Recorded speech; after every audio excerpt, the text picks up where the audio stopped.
러시아로 건너간 북한제 포탄들의 품질이 수준 이하로 전쟁에 도움을 주기는커녕 오히려 예물단지가 되고 있고, 심지어 포신 내에서 폭발 사고까지 일으키면서 이로 인한 불만들이 터져 나오고 있는 것으로 알려졌습니다. 북한제 포탄이 일으키는 말썽들을 Y타임스가 추적해 봤습니다. 지금 시작합니다.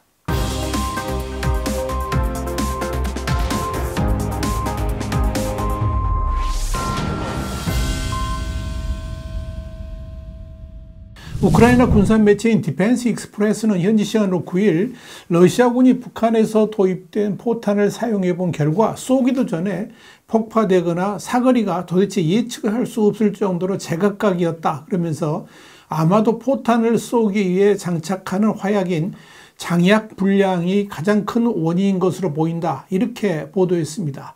디펜스 익스프레스에 따르면 실제로 NDT-3로 표기된 동일한 이 포탄 표시가 있는 5개의 152mm 곡사포 포탄을 조사해 본 결과 포탄에 들어가 있는 추진체의 니트로글리세린 분말의 분포라든지 양, 질 등이 모두 달랐고, 심지어 장약 재질이 다르거나 내부에 포함되어야 될 구리선도 빠져 있는 것도 있는 것으로 확인이 됐습니다. 그러니까 당연히 포탄 성능이 일정하지도 않고 심지어 제대로 발사되지도 않는 것은 물론이고 엉뚱한 데서 폭발하는 오작동까지 일으키고 있다 하는 겁니다.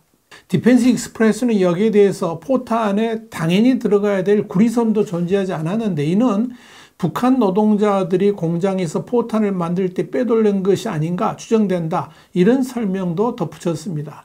문제는 5개의 샘플만 조사했는데도 이 지경인데 전수조사를 할 경우에 어떤 결과가 나올지 두렵다 하는 것이 이 디펜스 익스프레스의 결론입니다.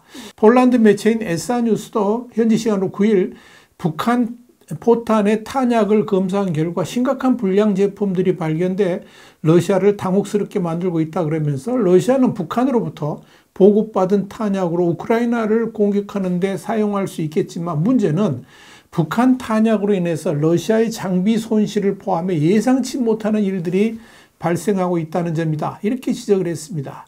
상황이 이렇다 보니까 사격의 정확도도 현저하게 떨어지고 결과적으로 낭비되는 탄약의 수도 엄청날 것이며, 더 심각한 것은 포신 내에 조기 포탄 폭발로 인해서 탱크와 곡사포가 손상되거나 파괴되는 비율이 높아졌다는 겁니다. 에사뉴스는 실제로 최근 러시아군이 운용 중인 한 탱크, 전차가 자폭하는 사고가 발생했다고 전했습니다.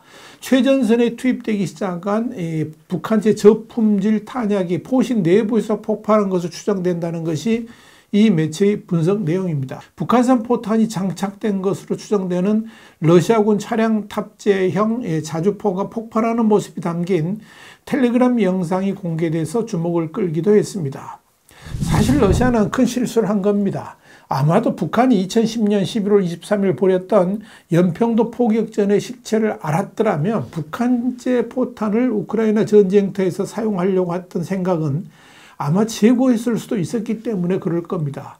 2010년 11월 23일 오후 2시 34분쯤 서해 연평도 하늘에서 갑자기 무엇인가 날아가는 소리가 들린 뒤에 여기저기서 폭음과 함께 연기가 치솟았습니다. 북한의 기습 공격으로 시작된 포격전이었습니다. 우리 해병대 연평부대는 13분 후에 반격을 시작했습니다. 사실 전투에서는 선제 공격이 승패를 좌우하지요. 기습당한 쪽이 패배한다는 것은 전투에 있어서 정설입니다. 그러나 우리 해병대는 북한의 선제 기습에도 불구하고 맞받아쳤습니다. 그리고 3시 11분경에는 북한의 2차 기습이 시작됐습니다. 그런데 흥미로운 것은 북한이 이렇게 2차례의 선제 기습 공격을 가했음에도 불구하고 우리 해병대는 별 피해를 보지 않고 너끈하게 반격을 했다는 점입니다. 왜 그랬을까요? 이유는 간단합니다. 북한이 불과 17km 전방에 쏘아 올렸던 포탄이 우리 군에게 별다른 피해를 주지 않았기 때문입니다. 무려 80여 발, 해상에 떨어진 것까지 포함하면 178 정도 되는데요. 이 80여 발을 발사했는데도 우리 측에 피해를 줄 수 있는 지점에 떨어진 포탄은 불과 2발이었습니다. 이것이 북한의 실력입니다. 당시 북한이 사용했던 무기가 바로 122mm 다연장 방사포였고, 이날 발사되었던 포탄들이 러시아로 건너간 것입니다. 문제는 북한이 그동안 보관하던 탄약 등은 그저 창고에 쌓아두었던 것이지 이를 전쟁에 사용하기 위한 용도로 보관되거나 관리되지는 않았다는 겁니다. 그렇게 제대로 관리되지 않은 포탄들이 제대로 기능을 할 것이라고 믿었다면 이건 어불성설이겠죠. 그런 포탄들이 러시아로 건너갔으니까 제대로 작동할 리가 없습니다. 그렇다면 북한제 포탄이 러시아로 얼마나 건너갔을까요? 자유아시아 방송 RFA는 지난 10월 24일 미국의 국방 싱크탱크인 전쟁연구소 ISW가 에스토니아군 관계자의 분석을 토대로 북한이 러시아에 30에서 50만 발의 포탄을 제공했을 수 있다. 이런 내용의 보고서를 작성했다고 보도했습니다. 이 같은 계산은 북한이 나진항을 통해서 러시아로 보낸 컨테이너가 1000개에 달하고 컨테이너마다 포탄 300에서 500발을 싣는다고 가정해서 나온 겁니다. 미국의 전쟁연구소 보고서에 따르면 러시아는 현재 모든 우크라이나 전선에 걸쳐 하루 평균 포탄 약 1만 발을 쏘모고 있는 것으로 보입니다. 북한이 보낸 포탄만으로도 한 달 이상 포격 또는 방어전을 이어갈 수 있다는 분석이 가능합니다. 실제로 우크라이나에서 지난해 여름에 대규모 공세를 진행할 당시 하루 4만 5천에서 8만 발 정도의 포탄을 소진했지만 최근에는 소진 개수가 줄어들었다는 겁니다.